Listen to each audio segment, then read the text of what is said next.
करते हैं। तब कयीन ने अपने भाई हेबेल से कुछ कहा, और जब वह मैदान में था तब कयीन ने अपने भाई हेबेल पर चढ़ाई कर कर उससे घात कर दिया।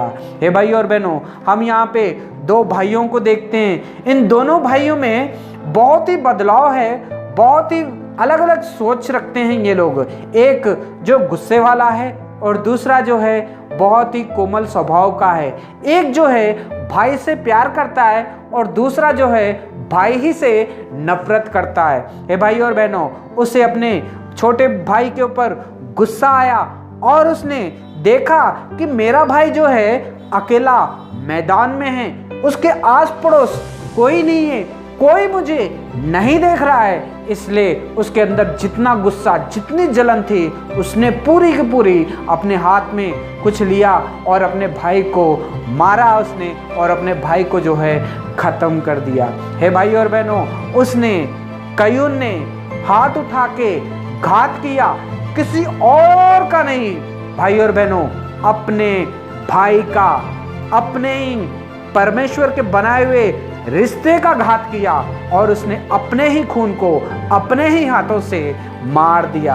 हे भाई और बहनों, यहाँ पे हम देखते हैं तब परमेश्वर ने उससे पूछा, तेरा भाई कहाँ है? परमेश्वर उससे पूछते हैं कि तेरा भाई अब कहाँ है? उसने कहा, मालूम नहीं, क्या मैं अपने भाई का रखवाला हूँ क्या? हे भाई और बहनों, कयीन इस तरह से जवाब दे रहा है परमेश्वर को। परमेश्वर जब उसे पूछ रहे हैं तेरा भाई कहाँ है, तो वो आगे से बता रहा है परमेश्वर को कि मेरा भाई, मुझे नहीं मालूम कि वो कहाँ है, क्या मैं उसका रखवाला हूँ? हे भाई और बहनों, आज परमेश्वर इस वचन के द्वारा हमसे बात कर रहा है। हो सकता है आपका माता और पिता भी दोनों एक ही हों, हो सकता है आप भी उद्धार पाए हो सकता है आप प्रभु यीशु मसीह के लहू से धुल चुके हो सकता है आप परमेश्वर के लिए बलि भी चढ़ाते हो लाके, हो सकता है आप परमेश्वर के घर में दान करते हो सकता है आप सेवा भी करते हो। लेकिन भाई और बहनों, अगर अपने ही भाई को घात करते हो तो आज परमेश्वर इस वचन के द्वारा हमसे बात कर रहा है। हे भाई और बहनों, अगर अपने ही भाई का नुकसान करेंगे, अपने ही भाई को घात करने की कोशिश करेंगे, तो भाई और बहनों, आपका उद्धार व्यर्थ हो जाएगा। आपका परमेश्वर के घर में आना व्यर्थ है। आपका परमेश्वर की सेवा करना भी व्यर्थ हो जाएगा। आप परमेश्वर के घर में अगर कोई काम, मुख्य काम करते हो तो सारी चीज़ें जो है व्यर्थ हो जाएंगी। हे भाई और बहनों, ऐसी काम जो है, ऐसा घिनौना काम, अपने ही भाई को घात करना, नुकसान करना, भाई और बहनों, ये सारी चीज़ें हमें जो है आशीष से दूर करती हैं। हे भाई और बहनों, शैतान का स्वभाव है, शैतान जो है अपने ही भला भाइयों से लड़ाता है, लेकिन परमेश्वर का स्वभाव है जो सबके साथ मिलके रहता है। क्या आप अपने भाई से नाराज़ हो? क्या आप अपने भाई का घात करना चाहते हो? क्या आप अपने भाई को नुकसान पहुंचाना चाहते हो? तो भाई और बहनों, आज परमेश्वर इस वचन के द्वारा हमसे बात कर रहा है। हे भाई और बहनों, परमेश्वर ने आदम और हवा को 2 बच्चे दिए, 2 आशीषें दी परमेश्वर ने, कि इन दोनों का, ये दोनों जो है बच्चे जो है आशीष है।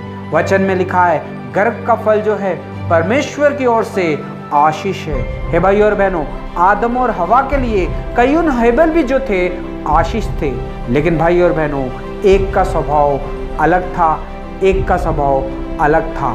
एक गुस्से वाला था और दूसरा प्यार करने वाला था। हे भाई और बहनों, दोनों भी परमेश्वर के पास बलि चढ़ाने के लिए आते हैं, लेकिन बलि उसकी ली जाती है जिसका मन साफ था,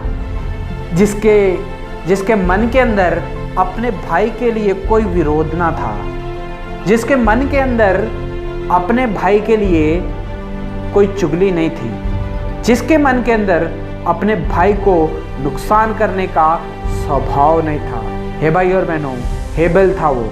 हेबेल भी परमेश्वर के सामने बलि लेके आया, परमेश्वर ने उसकी बलि को स्वीकार किया और उसे आशीष दी। हे भाई और बहनों, कयीन भी आया था परमेश्वर के पास बलि लेके, बलि चढ़ाने के लिए, लेकिन उसके मन में विरोध था अपने भाई के लिए। वो अपने भाई को घात करने के लिए सोचता था, वो अपने भाई का नुकसान करना चाहता था, वो अपने भाई का फ़ायदा उठाना चाहता था। इसलिए परमेश्वर ने उसकी दी हुई बलि का भी स्वीकार नहीं किया। हे भाई और बहनों, अगर हम अपने भाइयों को घात करते हैं, नुकसान करते हैं, जलन रखते हैं, नीचे गिराना चाहते हैं, डुबा देना चाहते हैं, बर्बाद कर देना चाहते हैं, तो भाई और बहनों, कहीं उनको एक बार याद कर लेना। उसके जीवन में आशीष इसलिए उसने खो दी थी क्योंकि वो अपने भाई के विरोध में था। हे भाई और बहनों, परमेश्वर का वचन